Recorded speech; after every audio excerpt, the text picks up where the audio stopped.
ದರ್ಶನ್ ಅವರು ಕೊಲೆ ಕೇಸ್ನಲ್ಲಿ ಲಾಕ್ ಆಗಿರಲಿಲ್ಲ ಅಂದಿದ್ರೆ ಹೊರಗಡೆ ಶೂಟಿಂಗು ಸಿನಿಮಾ ಮೋಜು ಮಸ್ತಿ ಅಂತ ಹೇಳಿ ಬ್ಯುಸಿ ಆಗಿರ್ತಿದ್ರು. ವೀಕೆಂಡ್ ನಲ್ಲಿ ಫುಲ್ ಮಸ್ತಿ ಮಾಡ್ತಾ ಇದ್ರು ದರ್ಶನ್ ಅವರು. ಈಗ ಜೈಲಿನಲ್ಲಿದ್ದಾರೆ. ಪ್ರತಿ ವೀಕೆಂಡ್ ನಲ್ಲೂ ಕೂಡ ಬೆಂಗಳೂರನ್ನ ತೊರಿತಾ ಇದ್ರು ದರ್ಶನ್. ಮಿತ್ರ ಪಡೆಯೊಂದಿಗೆ ರೋಡ್ ಟ್ರಿಪ್ ಮಾಡ್ತಾ ಇದ್ರು ದರ್ಶನ್ ಅವರು. ಕೊಲೆ ಕೇಸ್ನಲ್ಲಿ ದರ್ಶನ್ ಅರೆಸ್ಟ್ ಆಗಿ 3 ವೀಕೆಂಡ್ ಖತಮ್ ಆಗಿದೆ.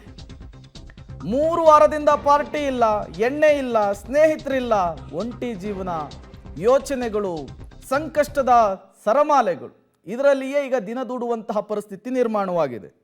ಹೇಳಿ ಕೇಳಿ ನಟ ದರ್ಶನ್ ಅವರು ಅತಿ ದೊಡ್ಡ ಫ್ಯಾನ್ ಫಾಲೋಯಿಂಗ್ ಅನ್ನು ಹೊಂದಿದ್ದಾರೆ. ಅದರ ಜೊತೆಗೆ ಅವರ ಆದ್ಯತೆ ಯಾವಾಗಲೂ ಕೂಡ ಮೋಜು ಮಸ್ತಿಯೇ ಆಗಿರ್ತಾ ಇತ್ತು. ಅದು ಬೈಕಲ್ಲಿ ಜಾಲಿ ಟ್ರಿಪ್ ಹೋಗೋದಾಗಿರ್ಬಹುದು, ಸ್ನೇಹಿತರ ಜೊತೆಗೆ ಕಾರ್ನಲ್ಲಿ ಹೋಗೋದಾಗಿರ್ಬೋದು, ಟ್ರೆಕ್ಕಿಂಗ್ ಮಾಡೋದಾಗಿರ್ಬೋದು, ನಾನಾ ರೀತಿಯಲ್ಲಿ ಎಂಜಾಯ್ಮೆಂಟನ್ನು ಮಾಡ್ತಾ ಇದ್ರು ಇದೇ ದರ್ಶನ್ ಅವರು. ಈಗ ದರ್ಶನ್ ಕೊಲೆ ಕೇಸ್ನ ಪ್ರಮುಖ ಆರೋಪಿ ಆಗಿದ್ದಾರೆ.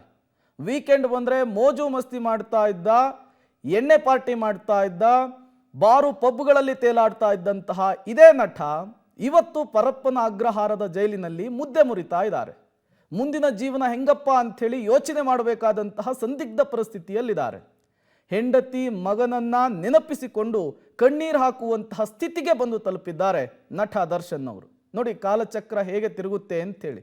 ಒಂದು ಕಾಲದಲ್ಲಿ ಅವರು ಆಡಿದ್ದೇ ಆಟ, ಮಾಡಿದ್ದೇ ಕೆಲಸ, ಮಾಡಿದ್ದೇ ಪಾರ್ಟಿ.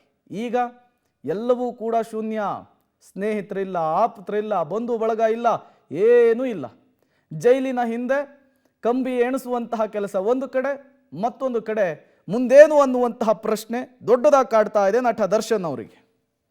ಪರಪ್ಪನ ಅಗ್ರಹಾರದ ಜೈಲಿನಲ್ಲಿರುವಂತಹ ಕೊಲೆ ಆರೋಪಿ ದರ್ಶನ್ಗೆ ಸಂಕಷ್ಟದ ಮೇಲೆ ಸಂಕಷ್ಟ ಎದುರಾಗ್ತಾ ಇದೆ. ನಟ ದರ್ಶನ್ ಮನೆಯಲ್ಲಿ ಸಿಕ್ಕಂತಹ 40 ಲಕ್ಷದ ಮೂಲ ಯಾವುದು ಅನ್ನುವಂತಹ ಪ್ರಶ್ನೆ ಮುನ್ನೆಲೆಗೆ ಬಂದಿದೆ. ನಿರ್ಮಾಪಕರ ಬಳಿ ಹಣ ಪಡೆದು ಮನೆಯಲ್ಲಿಟ್ಟಿದ್ದಂತಹ ಮಾಹಿತಿ ಸಿಗ್ತಾ ಇದೆ. ಪೊಲೀಸರ ಪ್ರಾಥಮಿಕ ತನಿಖೆಯ ವೇಳೆ ಈ ಮಾಹಿತಿ ಲಭ್ಯವಾಗಿರುವಂತಹದ್ದು.